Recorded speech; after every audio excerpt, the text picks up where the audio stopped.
So, as usual, we have this teaching this time. The text that we are going to go through is the 37 practices of the Bodhisattvas. Have you all got the text?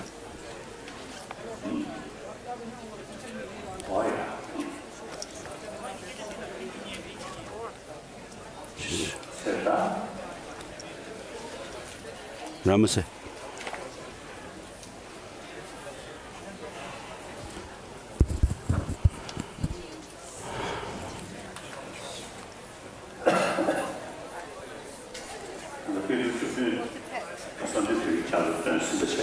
So you have already recited the praise to the 17 Nalanda masters, and we are not going to say many prayers to save time.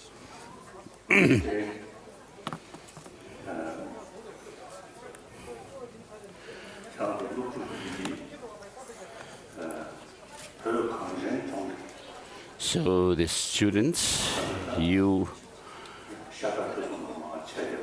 are Tibetan by blood. Though you may be born in India and other countries, but you are all Tibetans. We all carry the name Tibetan. So till death, this will continue. You'll carry this name, the Tibetan. So who are we, Tibetans? Usually in history we say that our ancestors were the Bodhisattva ape and the Bodhisattva ogress. But I don't really believe in such legends, because there are sometimes mix of real stories and legends. And because of thousands of years having passed, it's very difficult to be able to believe in such stories. But what we have practically, so since the Tibetan civilization started, it's been there's evidence that there are archaeological findings which show that the Tibetan race or civilization is 40,000 years old. So 40 to 50,000 years. So we are an old civilization.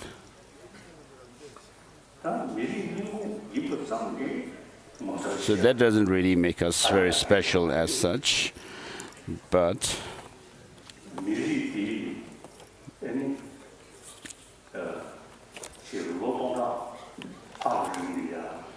for over 1,000 years, the Tibetans,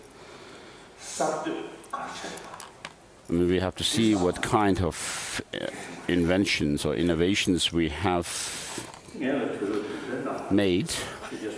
First of all, in the 7th century, the King Songtsen Gampo, during his time, the Tibetan script was invented based on Indian script, which contains vowels and consonants. The alphabet is based on that.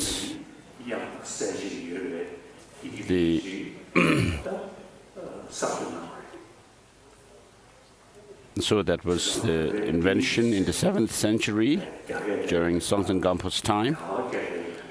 And so the Tibetan language itself, of course, is different from China or India, But with regard to our script writing, we made this new script based on, modeled on Indian letters. And then in this 8th century, Master Chandrakshita, the great Upadhyaya, was invited by the Tibetan king Chizung, and Chandrakshita said, "You, the Tibetans, have your own letter, and therefore, without having to resort to Indian language like Sanskrit or others, but you could rely on your own language to study Buddhism," and therefore he advised the Tibetans to translate as many of the Buddha's teachings as possible into Tibetan. And I have also heard stories that Chandrakshita, even at that old age, put effort in learning Tibetan. And so today we have over 3,000 literature comprised in Kangyur and Tengyur in our own language, Tibetan. So, at the advice of Chandrakshita, we have all these teachings in our own language. 100 plus volumes of Kangyur, that translated words of the Buddha, and over 220 books, the exegetical treatises by Indian masters. In the beginning of each of these texts, there is this mention of in the language of India, and then in the language in Tibetan, giving the title. So this profound and vast tradition of Indian literature tradition, which were translated into Tibetan at the advice of Chandrakshita. We used this, and Tibetans have become accomplished masters of Buddhism. So, starting with the masters of Nyingma tradition, and so forth. And so, this is our past history. But today, what is our situation? I usually say that in this world, Buddhism is like the sun of Asia. In the West, Christianity spread, which started with Jesus Christ. And then in the Middle East, most of them are Muslims. And then in India, there are various schools of Hinduism and also Jainism. And so India is a very special country where all the major religious traditions of the world live together. For example, from the West, Christianity and Zoroastrianism also came and lived in India, lives in India. So they have intermarriage. So people have told me this story that therefore their population is not increasing that much. So in Mumbai there is a community of Parsi. Perhaps they may be 100,000 or so, but living without fear in India.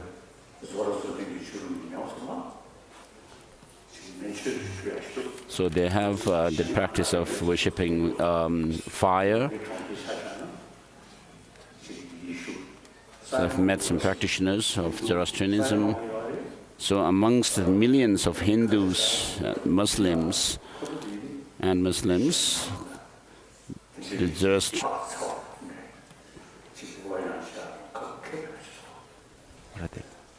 Parsis live without fear.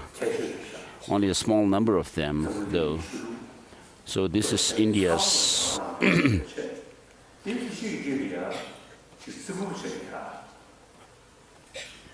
specialty. And so in India, all these religious traditions respect each other, one another, though philosophically they may be different, but all of them have the practice of caring about others and respecting others. So respect is there among these religious traditions in India. And then, with regard to Buddhists, the number is quite small. Historically, after the Buddha passed away, the first Buddhist institution, learning institution, was Takshashila. It is said that Master Vasubandhu also lived there and studied. I'm not clear about this. And then later, the Nalanda Monastic University was established. It is said that during the time of the Buddha himself, Nalanda was a small school, a center for learning.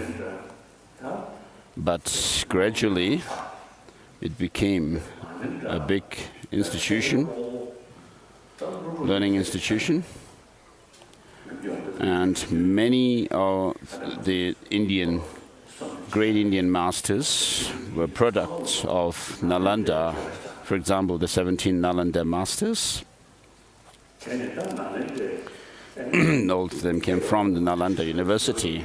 So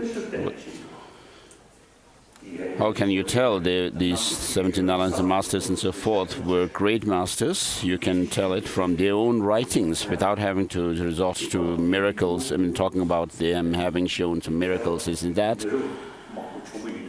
And so because for generations there have been these great scholars, the earlier generations wrote their books, and then the second generation of scholars like Aryadeva and so forth, and down the line, there have been great, incredible masters. So the writings of these masters are still extant. We can study them. And so we are grateful to Master Chandarakshita for his advice to translate these Indian literature into Tibetan. So though these were written originally in Sanskrit, but today there's no tradition of studying these classic Buddhist texts written by these masters in India. And then in other countries like Thailand, Burma, Cambodia, Sri Lanka, Laos, they follow mainly the Pali tradition of Buddhism. So regarding Pali tradition, the Pali texts, in the past we used to call the two strands of Buddhism, the Mahayana and Hinayana, and we tend to look down upon those followers of the Pali tradition, calling them Hinayanists. So that's wrong. So the Buddha's first sermon was on the Four Noble Truths, and he taught about selflessness in its rough form, and there's also teaching on single-pointed concentration and developing wisdom and so forth. So they are preserved in the Pali tradition. So the followers of Pali tradition, they do follow the teaching of the Four Noble Truths and the 37 aids to enlightenment. So the first sermon of the Buddha was given in Varanasi, comprising the three collections of teachings. So these form the foundation of Buddhism. And then in the middle, in Vulture Peak,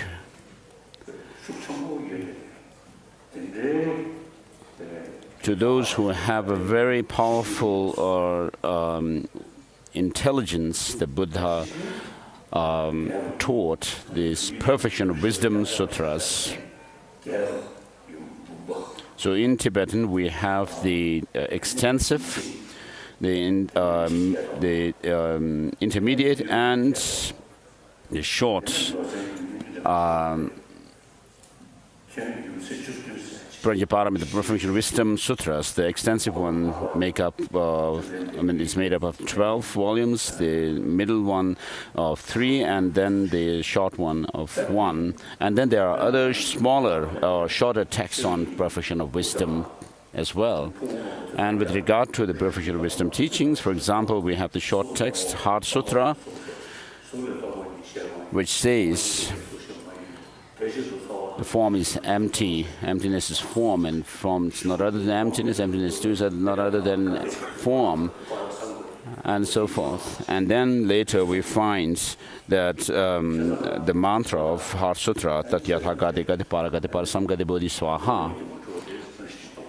So right from the beginning, this text teaches that of emptiness, that everything is empty of any inherent independent existence. When we talk about emptiness, we're not talking about nothing. We're not talking about something without relating, without any relation to something else. So, for example, it talks about form being empty. What that means is, when you, of course, form or matter is something that we can see, but if you really look for its identity within that object, you will not be able to find it. What is designated, that designated object cannot be found when searched for within that. And therefore, what this means is that things do not exist the way they appear to us. So if you actually search for a form, you can talk about its form, shape, color, many different features of a form. But what is form that you wish to pinpoint or point your finger at? There's nothing you can actually find. The quantum physicists also say that nothing objectively exists. And therefore, form does exist, but when you actually look for the designated object called form and search for its identity, there's nothing you can actually pinpoint as being the form. And therefore, the form is empty. And then emptiness is form means, because form arises in dependence on many factors, which shows that it's relative and dependent on other factors. Therefore, we can talk about form being useful or not, and so forth, being this and that. And therefore, emptiness is form. And therefore, Buddha taught the Perfection of Wisdom teachings at Gritakuti. And then later, in other places like Vaishali and so forth, he taught the sutras such as Sandhi Nirmochana Sutra, the sutra unraveling the intention, and within that set of the third wheel of Dharma,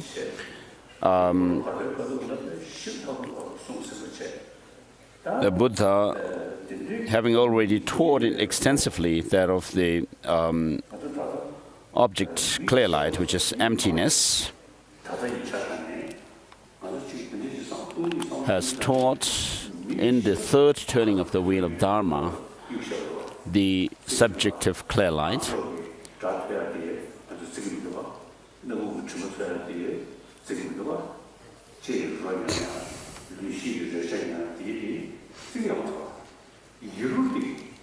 So when you do meditation, single-pointed concentration and so forth, you are using the sixth mind, not your perception, sense perceptions, such as the eye consciousness, ear consciousness, and so forth.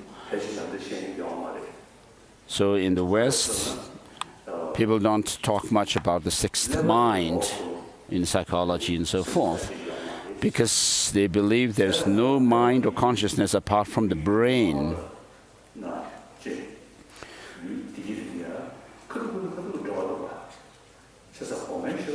So the brain, of course, seems to be related with our sensory perceptions, sense perceptions, such as eye, ear, and so forth.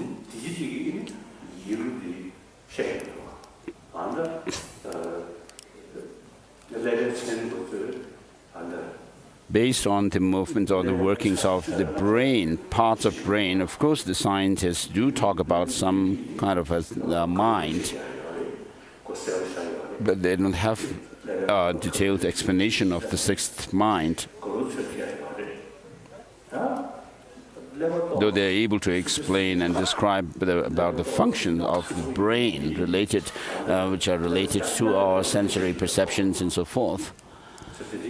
So of course, merely based, it's not sufficient to explain about mind based on the workings of brain alone.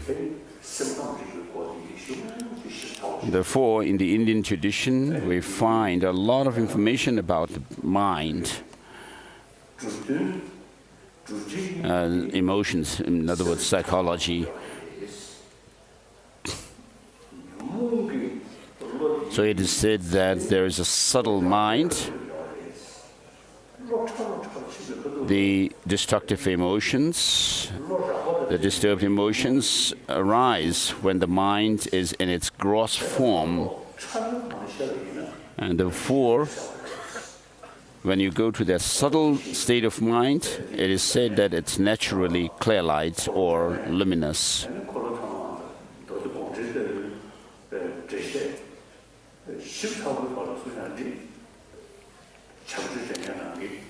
So with regard to the Sandhya-Mochana Sutra, it's and also the other parts of the third wheel of the Dharma, these 5 treatises written by Maitreya explain them in detail. In Tibet, we have the Kagyu traditions, Nyingma and Sakya tradition, which talk about the union of emptiness and clarity. And these are explained. They explain these in relation to the clear light mind. So the detailed and in-depth explanation of the subtle clear light or luminous mind is done on the basis of the practice based on using our motile energy which flow in our channels. And therefore we have the 4 sets of tantras, Kriya, Charya Yoga and Anuttara Yoga tantras.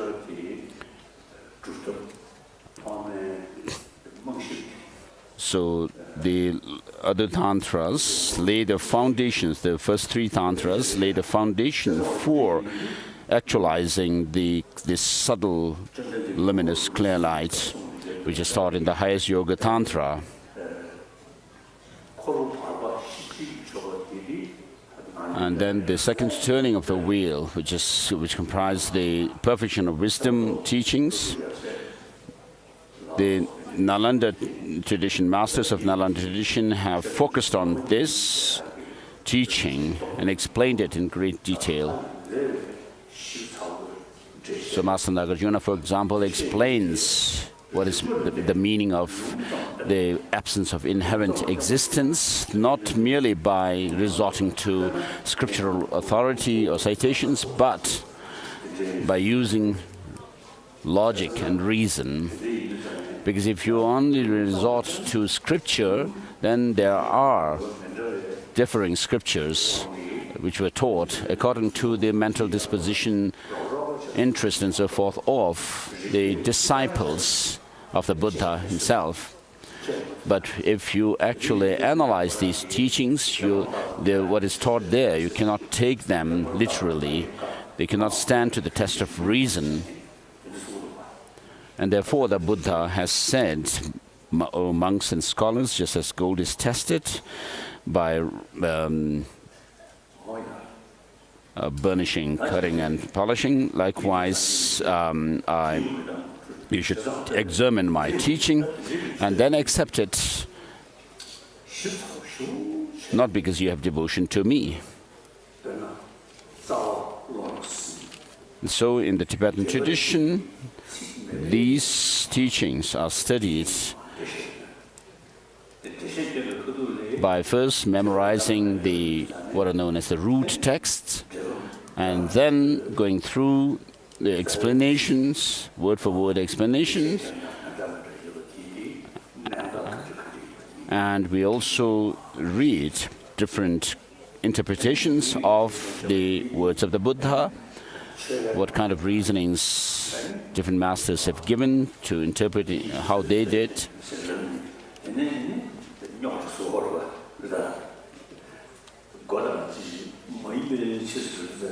So we use reason and logic, and we also debate on the different points that we study.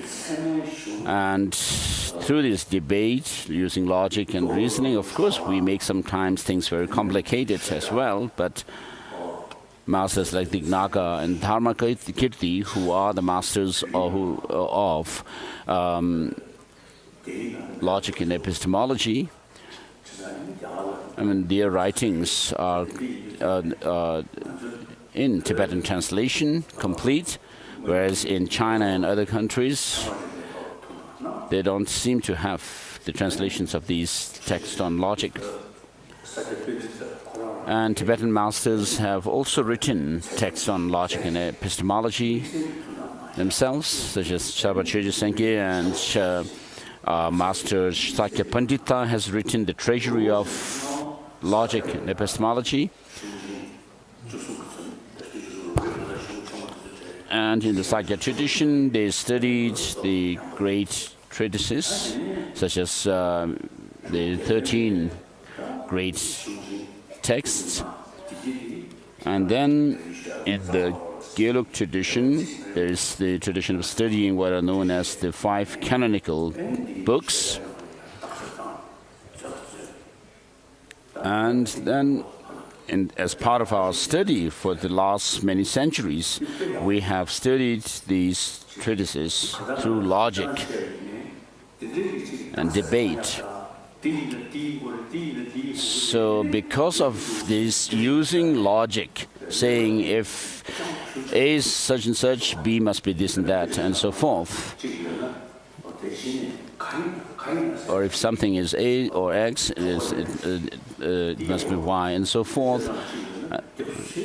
So using logic like that, when you analyze things, it's really helpful to develop one's understanding and intelligence, because you will not believe right away what others say. I mean, because of your training of investigating into the nature of things, I mean, you immediately, raise questions when somebody says something is this and that. And so this is also a unique characteristic of the Tibetan people. So I wish to tell this to you, the Tibetan children. So in the 60s, when we first came into exile, and some Tibetans who lived in Calcutta were quite shy to say that they were Tibetans when people asked them where they came from and who they were. But as time passed, some Tibetans became more proud and to say they were Tibetans. And in the West, sometimes they get some kind of a special treatment when they said they were Tibetans.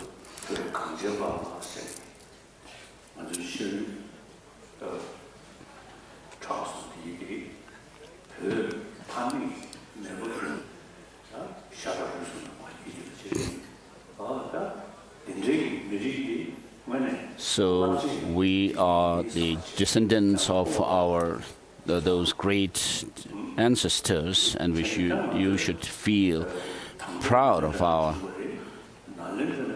race. So Buddhism, which came to Tibet from Nalanda, in this tradition we have the study of psychology, philosophy, and logic. So these should not be left only as part of religion, but as academic subjects. And therefore, we can use this knowledge to contribute to the world. So having discussions with scientists, quantum physicists, and so forth. So with regards to psychology, for example, because in many of our texts, there's description and explanation of the workings of our mind and emotions. So when we discuss with these modern psychologists and so forth, we feel, oh, these are something that we have already learned and studied.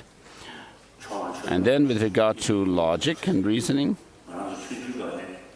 so right from the beginning of our study, you do study the collected topics, and also the study of mind and study of logic.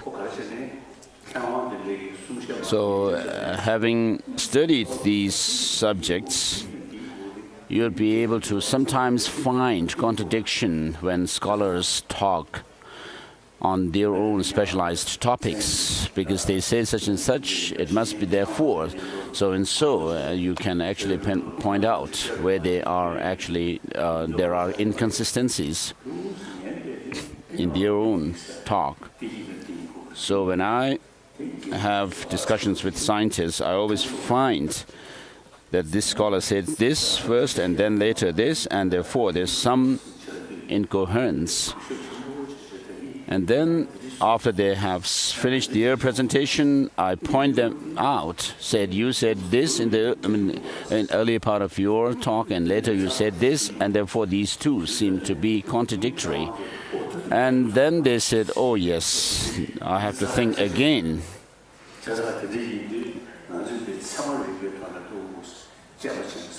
And therefore, this is, the finding this kind of inconsistency in the others' talks is because we have been trained through logic, to use logic in our investigation of the nature of things.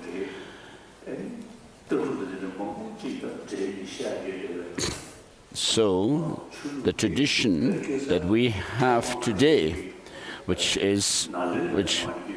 in which we learn about philosophy through logic and reasoning. And people find this tradition that we have, the Nalanda tradition, to be scientific.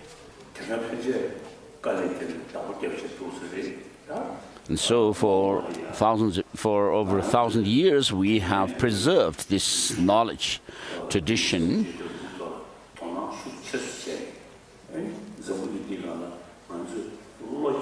So we as Tibetans should pay more attention and try to learn more about this profound and vast tradition that we have, so that we as Tibetans could make some contribution to the world at large. So this is what I wish to say. And regarding the text that we are going to go through,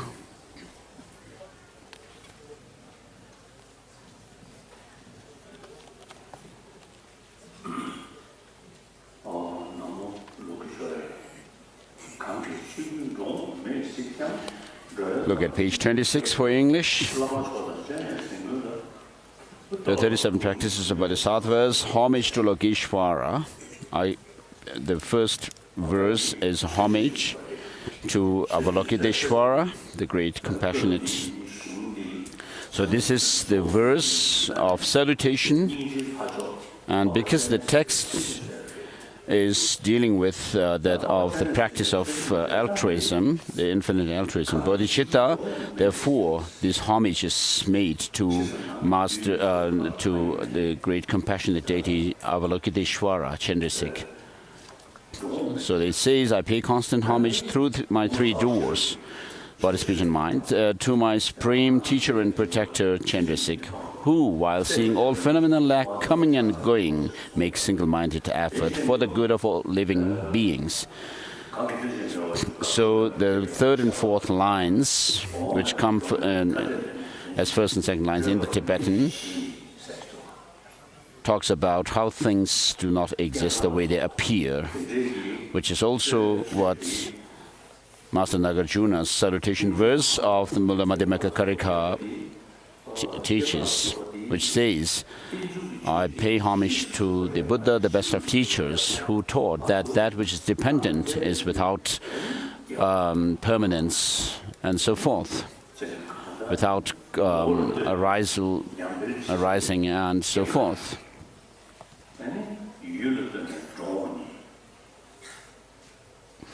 So there's no arising and no cessation, and no oneness or difference, and no coming and going.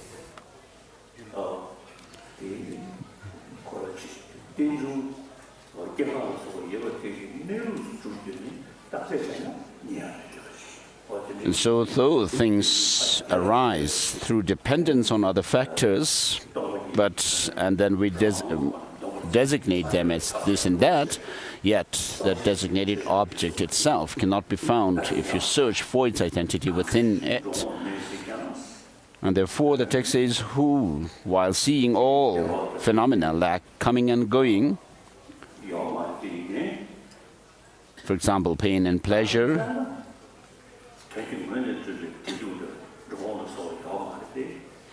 pain and pleasure do not exist when we search for their identity within the designated object. As Master Chandrakirti says,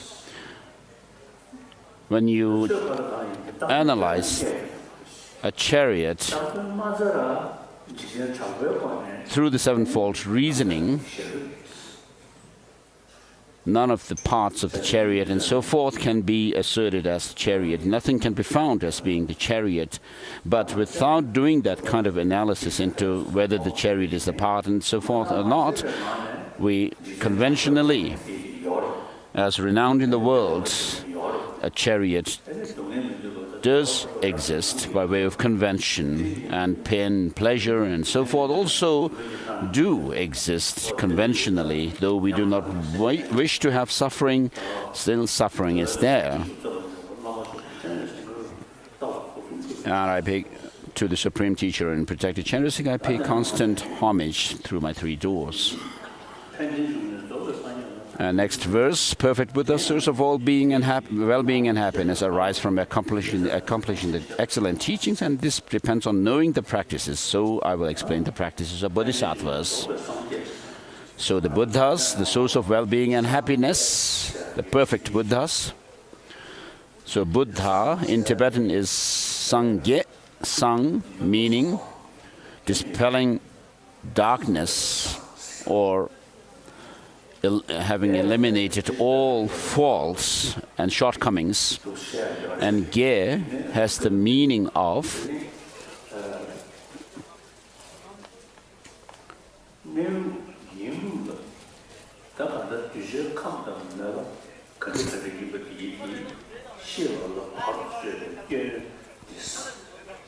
so all the faults which hinder knowing the mental dispositions of the disciples precisely means, having done that, one is called Sang, and Ge means knowing everything as it is, the omniscience. And so Sang Ge, these two words make up for a Buddha. So the darkness of ignorance which hinders one from knowing reality and things. So what is that darkness? It is the cognitive obscuration which is left by the destructive emotions. So in order to overcome this cognitive obscuration, you need to first overcome and eliminate the destructive emotions, the mental afflictions. And so these mental afflictions, kleshas, are distorted perceptions about reality. So of course we hear sound, we see things with our eyes, and when we ask where that object is that we hear the sound of, we'll immediately point to the object being there, it's there. But when you actually go in search of the object, you will not be able to pinpoint anything being that object that you see and that you point to as being this and that, or you hear the sound being this and that.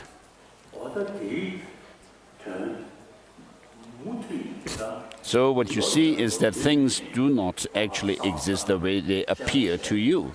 And so this insight into how things do not, do appear but do not exist the way they appear to you, and you understand that things have no objective existence, this should be familiarized over and over in your mind.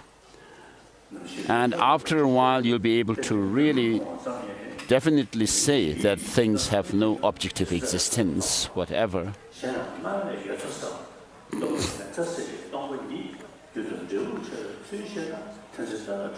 And Rinpoche says you'll not be captivated by how things appear, and they're captivated by the extreme views. Once you understand how things do not exist the way they appear, and that you are able to do away with both the extremes of eternalism and nihilism,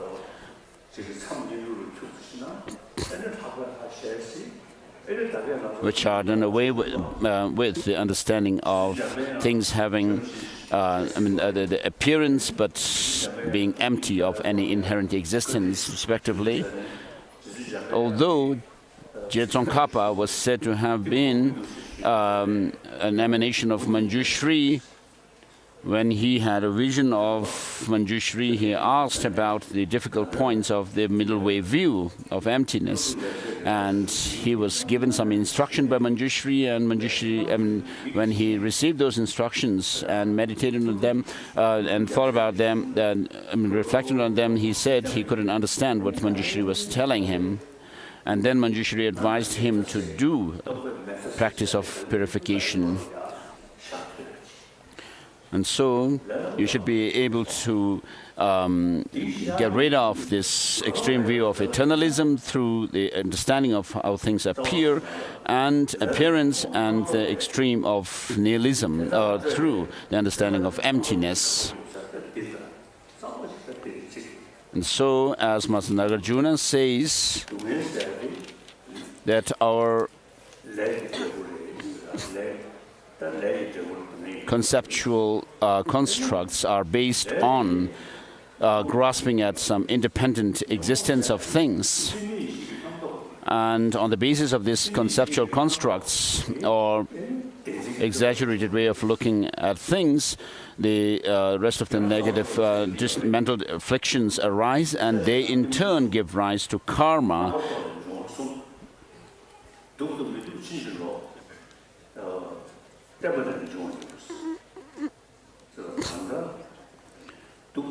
And so Master Nagarjuna also says desire or attachment, anger, and confusion arises from that of our ignorance. And we also through this ignorance we have this conception or the clinging or grasping at things having some kind of an absolute beauty or ugliness and so forth.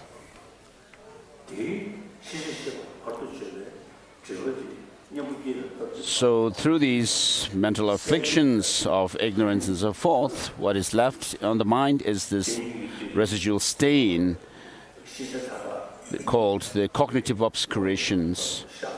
And having overcome these mental afflictions, then, or once you have overcome them, then you are left with these cognitive obscurations. And when you overcome all of these cognitive obscurations, you are able to see things, everything, as it is. And therefore, it is said that the Buddhas are able to give teachings according to the disciples' mental dispositions precisely, because they know everything, having overcome not only the afflictions, but even these cognitive obscurations.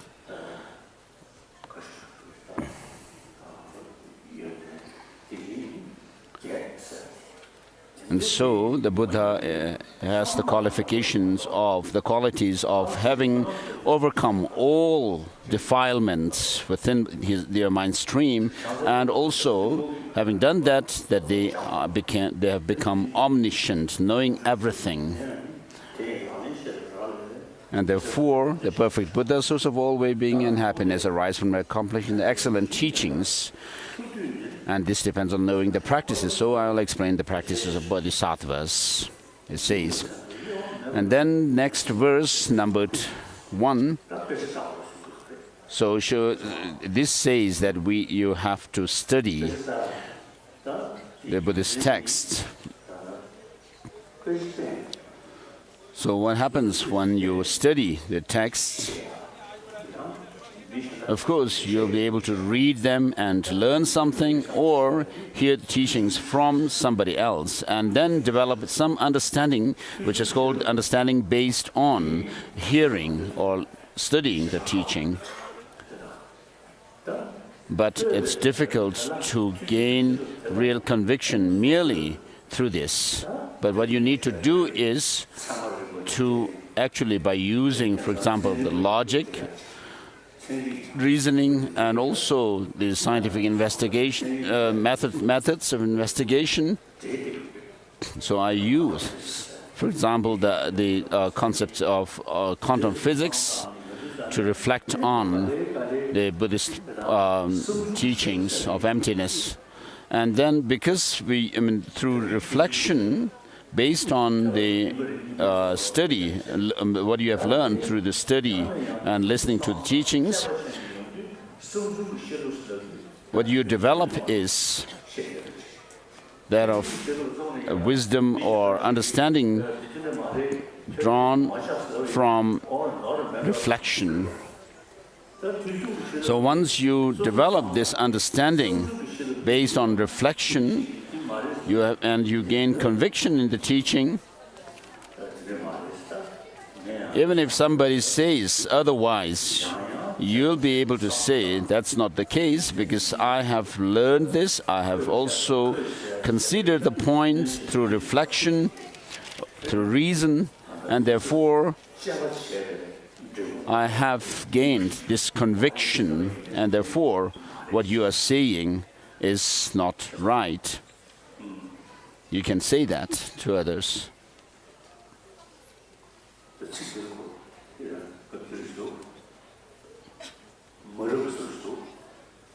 Though it may sound quite blunt, when you only base yourself on what you hear from others, then you will always, you'll be saying, such and such maybe this, maybe also that, maybe that. And then people would say that you are a foolish person following whatever others say. But when you have gained conviction through your own reflection and reasoning, a firm conviction in the truth of some teachings and so forth, then others cannot actually turn you away from that. And having gained the conviction in those points of the teaching, then when you apply that teaching in meditation and do meditation for a year or decades and so forth, you'll finally have the real experience. So what we can actually see hope in is, though these disturbing conceptions or mental afflictions are very powerful, but they do not have a sound basis because of our destructive emotions being based on some kind of exaggerated outlook. There's no sound basis for these destructive emotions, whereas the opposites of attachment, anger, and so forth have sound basis. And they are actually supported by reason and logic. Because the attachment, anger, and so forth are based on distorted views.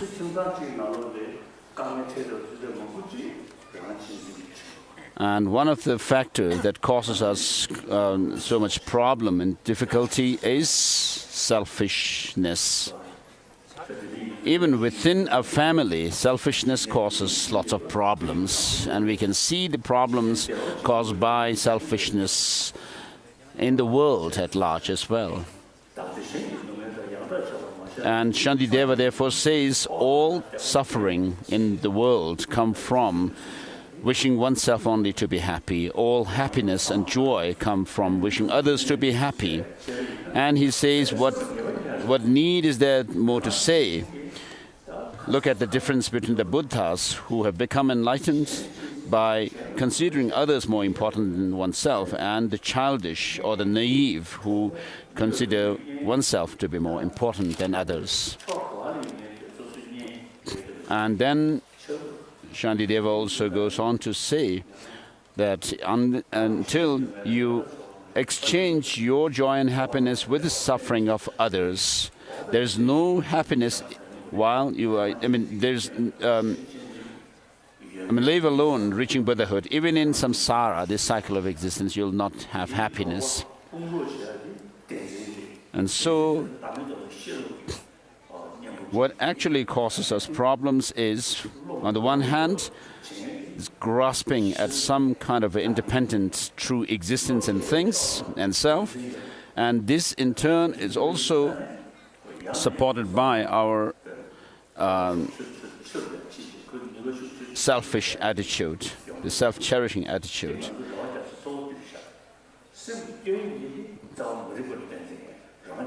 So all the shortcomings and the faults in our mind are based on this self-grasping at some independent existence. And whereas the wholesome thoughts, wholesome experiences are based on logic and reason.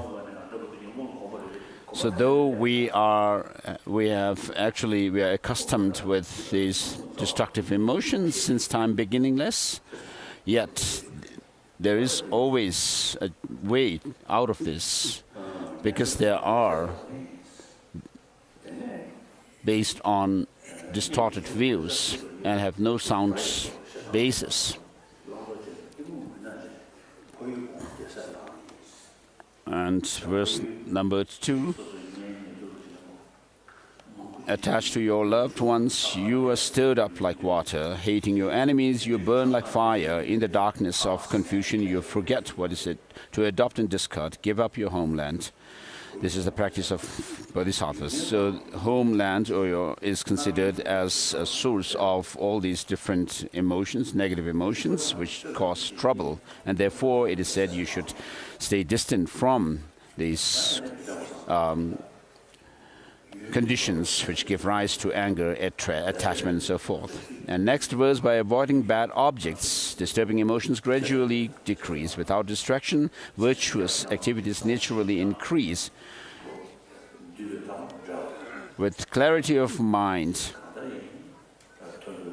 conviction in the teaching arises. Cultivate seclusion. So whatever excellences there are in the world, all finally come to some kind of an end, and misfortunes happen.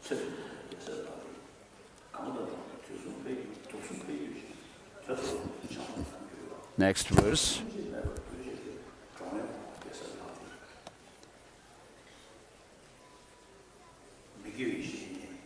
And verse number 5, give up bad friends, meaning unwholesome friends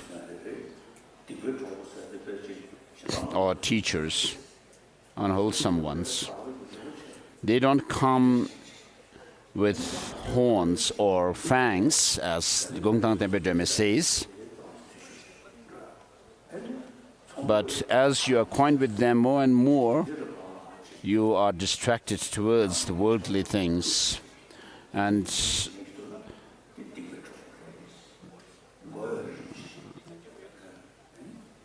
so people who actually take you away from the wholesome practices, just making you lost in the pleasures of this life alone, they are called the non-virtuous friends. When you rely on them, your faults come to an end. So by accompanying some people, your practices of virtue, wholesome practices, will increase, and your body, speech, and mind will be employed to practice virtuous things, and such are called virtuous friends. And it says, and your good qualities grow like the waxing moon. Cherish the spiritual teacher even more than your own body. So this is the practice of Bodhisattvas. And in the Mahayana Sutra Alamkara, ornament of the universal vehicle, there is mention of 10 qualities of such a qualified spiritual teacher, such as being disciplined and so forth, being more compassionate and more learned than the disciples themselves.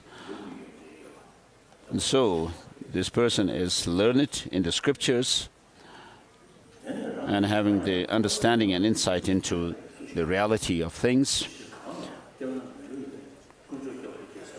Next verse shows that of taking refuge in the three jewels. So the three jewels, the main refuge is the Dharma jewel. The Buddha is our teacher, whereas the experiences of true cessation and true path which comprise the Dharma, is the actual refuge. And then the Sangha, the spiritual community, are our assistants on the path. So the Buddha has said that the sages do not wash away the sins of beings, nor do they remove their suffering with their hands, nor do they shift or transfer their own realization into others, but how do they help others is, so the Buddha cannot actually give us his own experience, which comprise of the purification of all negativities and having the full knowledge of everything. So then how does the Buddha help us? Is by giving teaching on the true nature of things. And thereby we develop this understanding of the true nature of things.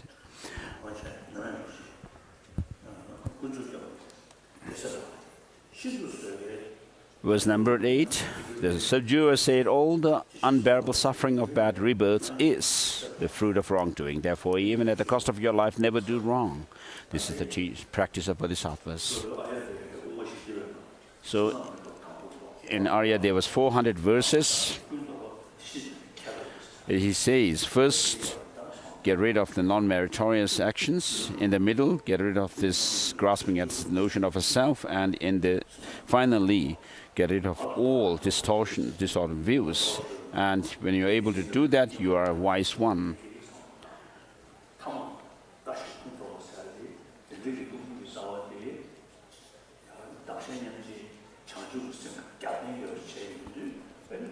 So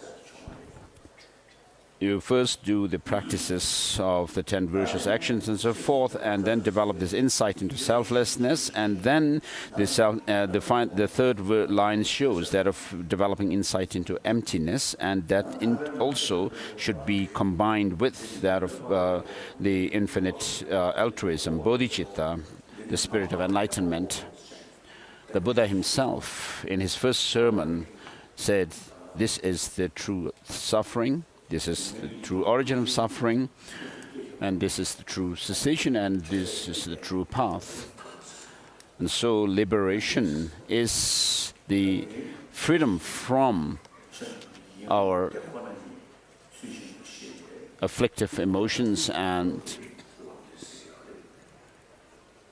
which comes about through the practice of the true path. And so, by overcoming the cause of suffering and the suffering itself, we reach liberation, and that liberation is reached through the path. So when you actually meditate on the Four Noble Truths, you also go through the meditation on 37 practices, or the 37 factors of enlightenment, which is made up of the first 4 mindfulness and so forth.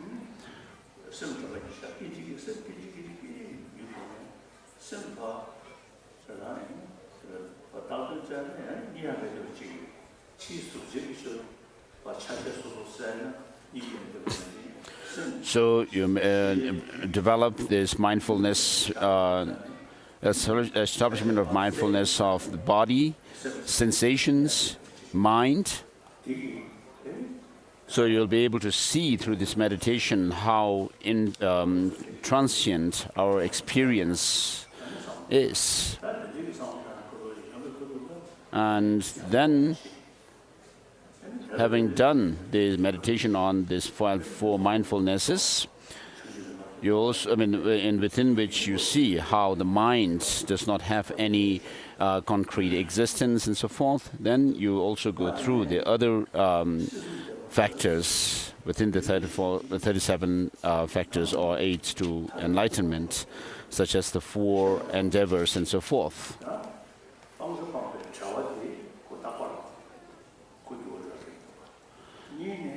So the quality that you developed through the purification or elimination of the mental afflictions and the defilements is true cessation. And that once you reach the true cessation never diminishes or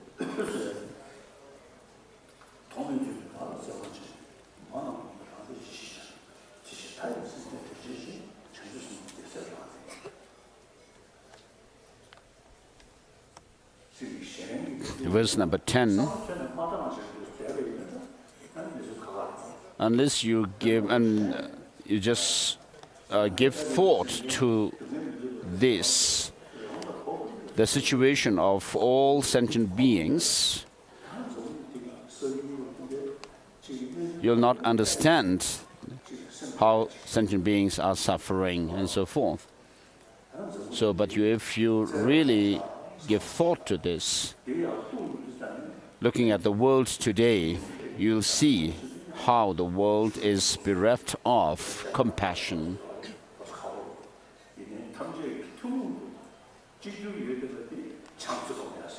So all religions, of course, have difference when it comes to philosophical ideas, but what is shared by all religious traditions is that of the practice of love and compassion. And therefore, if we could have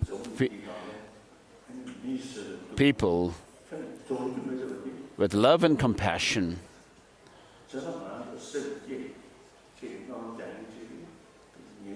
all these troubles that we cause in the world will not be there. So we do talk about compassion, practicing bodhicitta and so forth. And if you practice them yourself, you'll be able to share your experience with others and tell others not to engage in unwholesome practices, but practice love and compassion to create a peaceful world. So when your mothers who have loved you since time without beginning are suffering, what use is your own happiness? Therefore, to free limitless living beings, develop the altruistic intention, bodhicitta. This is the practice of bodhisattvas. Next verse. All suffering comes from the wish for your own happiness. So when you are selfish, you think only about yourself, all kinds of misfortune befall you. Perfect Buddhas are born from the thought to help others. So a Buddha is someone who has reached the culmination of all experiences that you can develop, having tread the path to enlightenment. Therefore, exchange your own happiness for the suffering of others. This is the practice of bodhisattvas. So the clearest text for this practice of exchanging self and others is Master Nagarjuna's precious garland.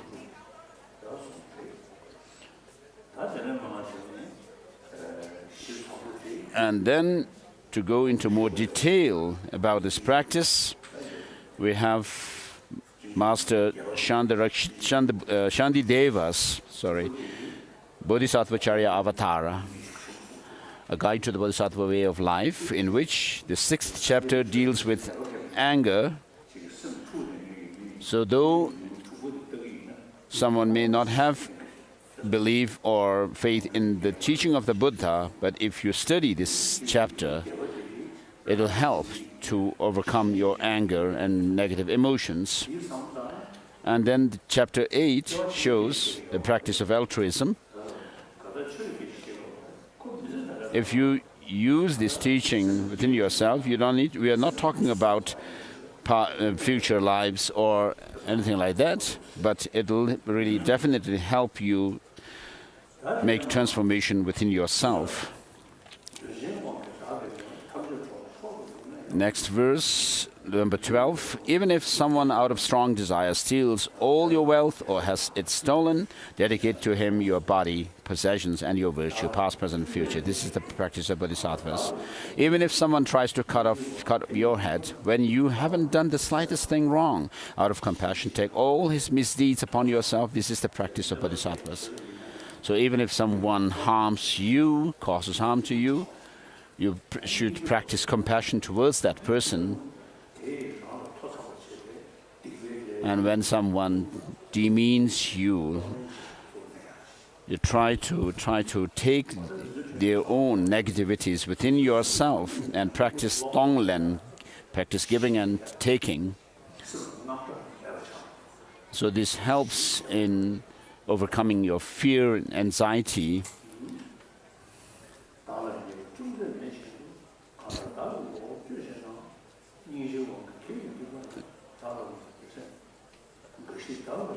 Verse number 14, even if someone broadcasts all kinds of unpleasant remarks about you throughout the 3,000 worlds, in turn, with a loving mind, speak of his good qualities. This is the practice of Bodhisattvas.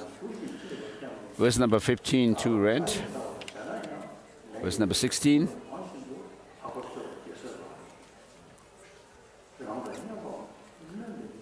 Verse number 17, if an equal or inferior person disparages you out of pride, place him as you would your spiritual teacher with respect on the crown of your head. This is the practice of Bodhisattvas. Though you lack what you need and are constantly disparaged, are afflicted by dangerous sickness and spirits, without discouragement, take on the misdeeds and the pain of all living beings. This is the practice of Bodhisattvas. When misfortune befalls you, sometimes you become demoralized.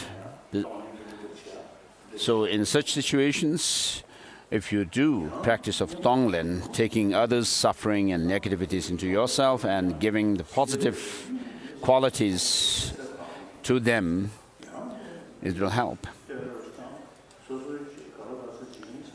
When some people praise you, you become sometimes arrogant, and this may cause maybe a hindrance to your practice of bodhicitta.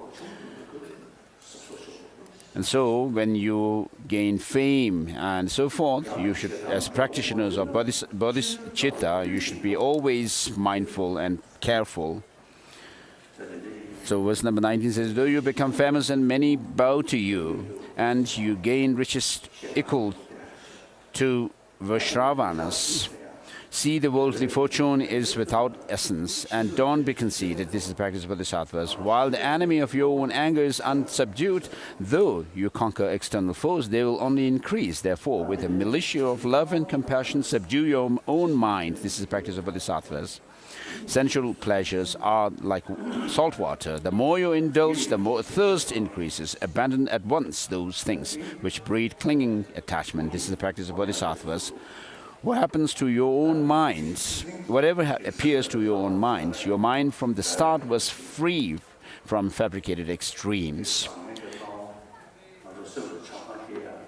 Understanding this, do not take to mind inherent signs of subject and object. This is the practice of Bodhisattvas.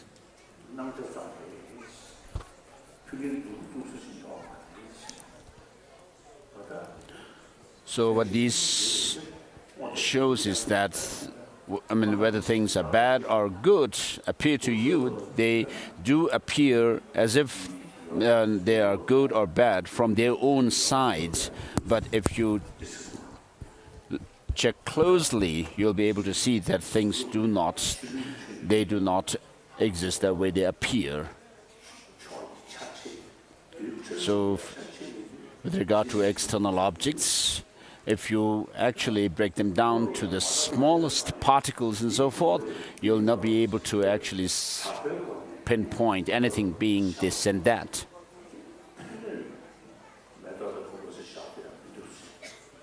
So even the quantum physicists say that things have no objective existence. When you take a flower and then look at the nature of the flower, down to the atoms, subatomic particles and so forth, nothing really could be pinpointed as being flower. And so in the Chittamatra philosophy also, they talk about non-duality of object and subject. The quantum physicists say that finally things could be said to be this and that based in relation to an observer. So as long as there is an observer, there is an observed object. And then Chittamatras, the mind-only school in Buddhism, says things do not exist externally. though they say things do not exist externally, yet they still cling to some kind of independent existence of mind or consciousness.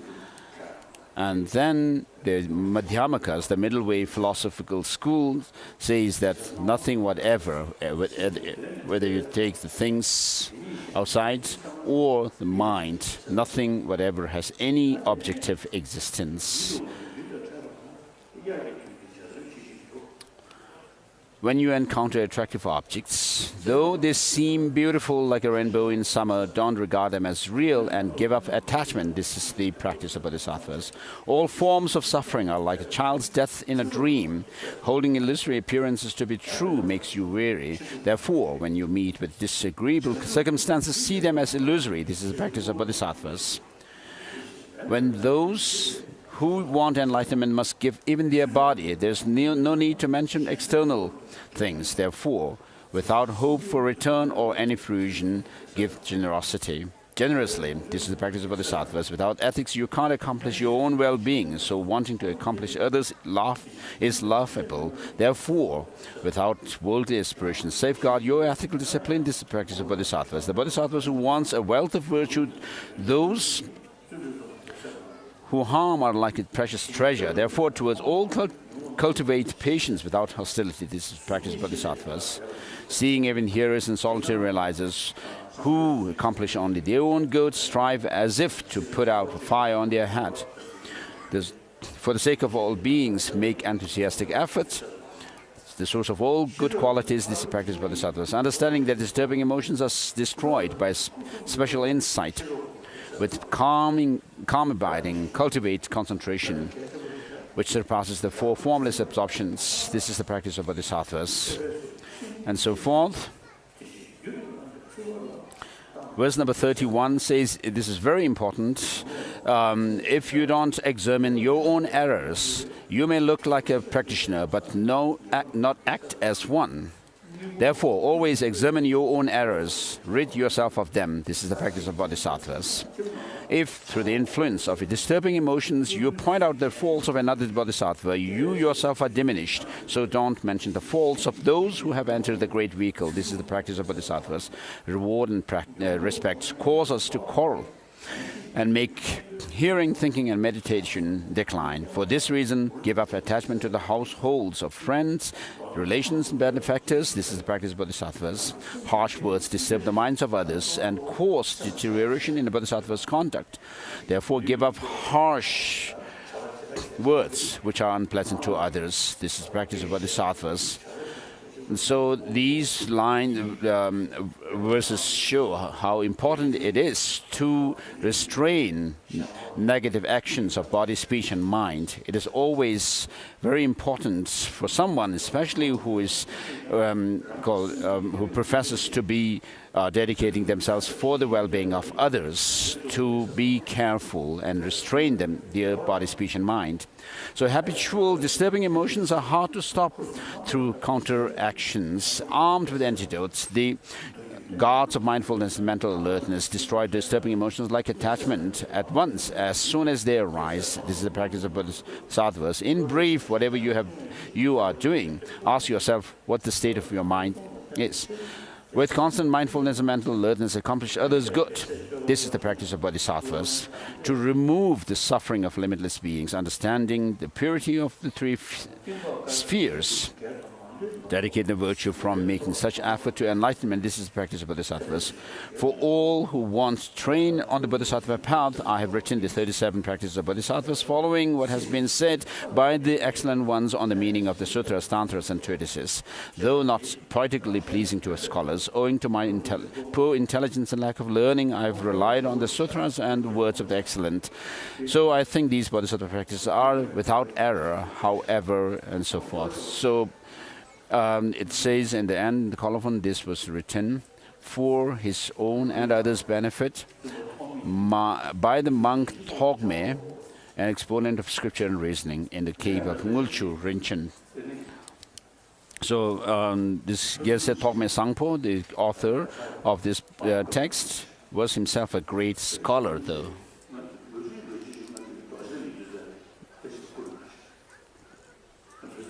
Lobchen Rinpoche once printed this book text, and some time ago he sent this text for me.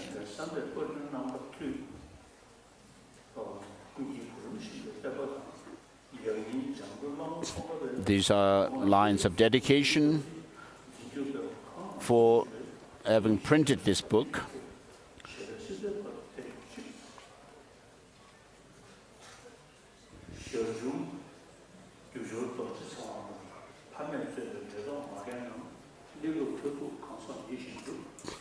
And there's dedication for the well-being and happiness of the sponsors for this, who helped, the benefactors who helped in printing this book. And Lobchen Rinpoche wrote this.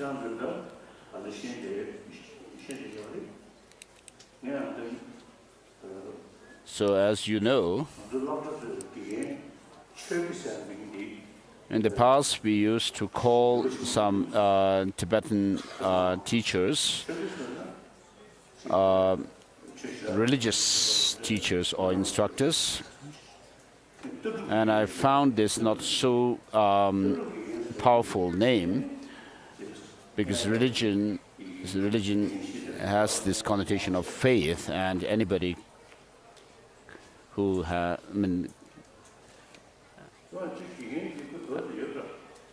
but later we changed the name to philosophy teacher or instructor.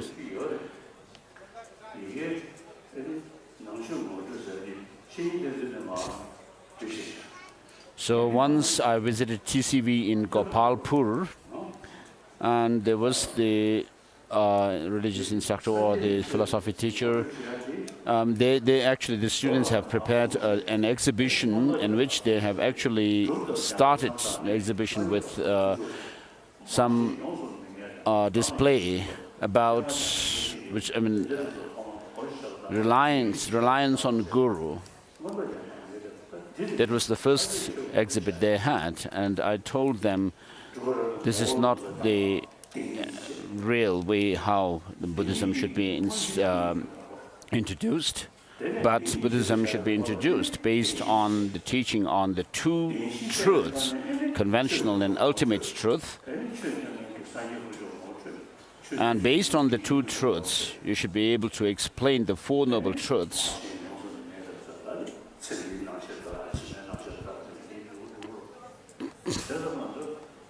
And so, understanding the Four Noble Truths,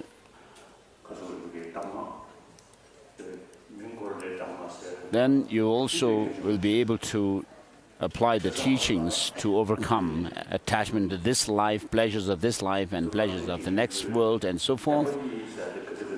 And therefore, I have told at that time, this is how we should go about with the introduction of Buddhism, through the two truths.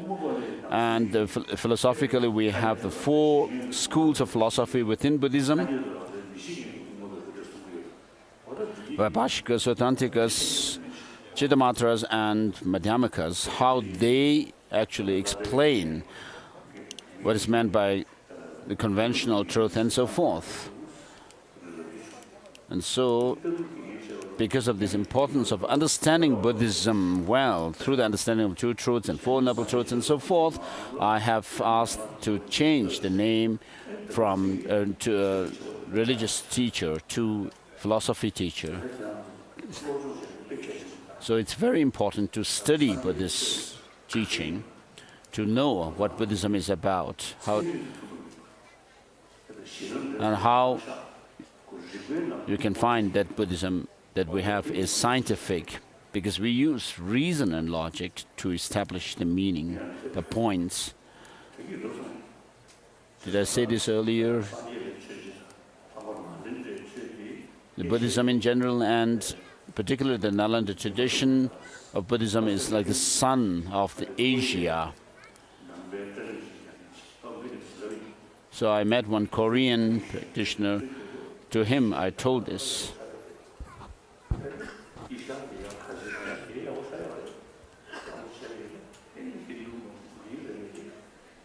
And then in the West, the Judeo-Christian tradition spread, in the Middle East, Islam, and in India, for example, many different religious Hindu traditions and so forth.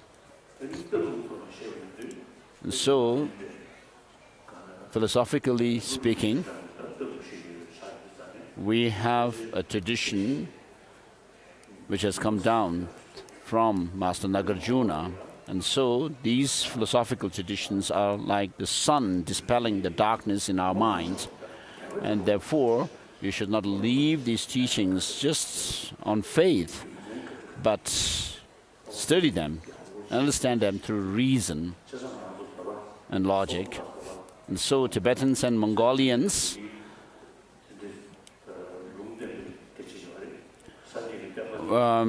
Tibet and Mongolia are regions which actually were prophesied by the Buddha himself when he said that his teaching would spread from north to north, which means from north from India is Tibet, and from there north is Mongolia.